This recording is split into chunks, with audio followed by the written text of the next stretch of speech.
বিহারে এসআইআর নিয়ে সরগরম জাতীয় রাজনীতি। বিহারে আজ থেকে শুরু রাহুলের ভোট অধিকার যাত্রা। রাহুলের সঙ্গে থাকবেন লালু পুত্র তেজস্বী যাদবও। সাসারাম থেকে শুরু ভোট অধিকার যাত্রা। 16 দিন 20টিরও বেশি জেলা ঘুরবেন, এমনই কিন্তু খবর সামনে এসেছে। বিহারে এসআইআর নিয়ে সরগরম জাতীয় রাজনীতি, তার মধ্যেই ভোট অধিকারে যাত্রা শুরু করছেন রাহুল গান্ধী। রাহুলের সঙ্গে থাকবেন লালু পুত্র তেজস্বী যাদবও।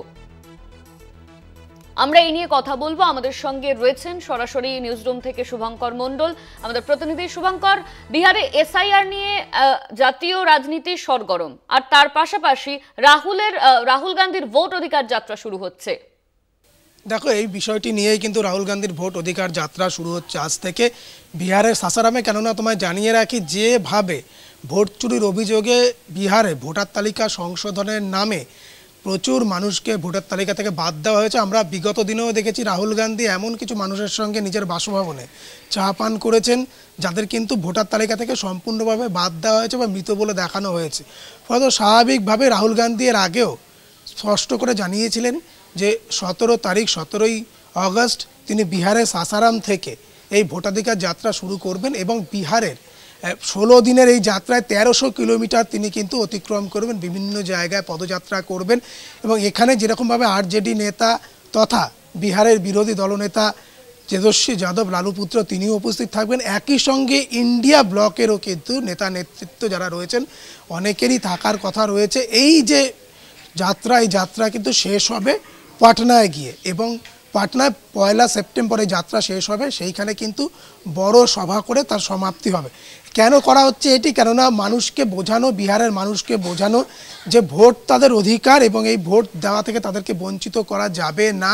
ইতিমধ্যে আমরা দেখতে পেয়েছি কিভাবে যেখানে যেখানে বিরোধী শাসন রয়েছে বা বলা যেতে পারে যেখানে বিজেপির শাসন নেই, সেই সমস্ত রাজ্যে, বিশেষ করে বিহারে এটি শুরু হয়েছে, পশ্চিমবঙ্গেও ভবিষ্যতে হওয়ার কথা রয়েছে। এবং স্বাভাবিকভাবেই কিন্তু বিহারে আমরা দেখতে পেলাম যে কয়েক লক্ষ মানুষকে ভোটার তালিকা থেকে বাদ দেওয়া হয়েছে, যেই নিয়ে ইতিমধ্যেই সংসদ উত্তাল হয়েছে, জাতীয় রাজনীতি উত্তাল হয়েছে। ফলে সেইখানে দাঁড়িয়ে স্বাভাবিকভাবেই এইভাবে ভোটাধিকার কেড়ে নেওয়া মানে কিন্তু একজনকে তার গণতান্ত্রিক অধিকার থেকে বঞ্চিত করা। এবং সেটি বিহারে এইভাবে হওয়াতে স্বাভাবিকভাবে বিরোধী দলগুলো তারা একজোট হয়েছে। বিশেষ করে ইন্ডিয়া ব্লক, রাহুল গান্ধী যিনি সংসদের বিশেষ করে লোকসভার বিরোধী দলনেতা, তিনি এই যে যাত্রা, ভোটাধিকার যাত্রা, সেটাতে তিনি অংশগ্রহণ করছেন, তিনি থাকবেন এবং তিনি নেতৃত্ব দেবেন।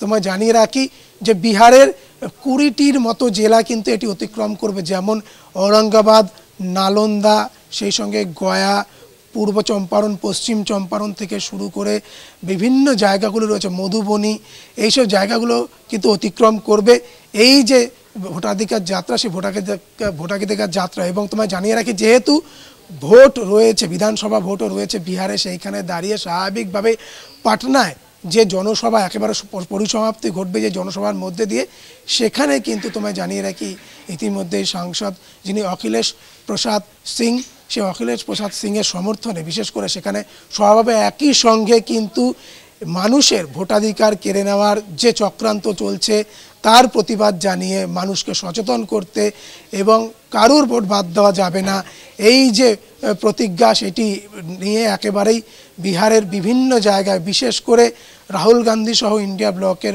প্রচুর নেতা নেতৃত্ব, যদিও রাহুল গান্ধীর সঙ্গেই থাকবেন তেজস্বী যাদব। এবং তোমায় জানিয়ে রাখি, আজ থেকে কিন্তু সেই যে ভোটাধিকার যাত্রা, সেই ভোটাধিকার যাত্রা শুরু হচ্ছে বিহারের সাসারাম থেকে। ধন্যবাদ তোমার শুভঙ্কর। আমাদের সঙ্গে সরাসরি নিউজরুম থেকে ছিলেন আমাদের প্রতিনিধি শুভঙ্কর মণ্ডল।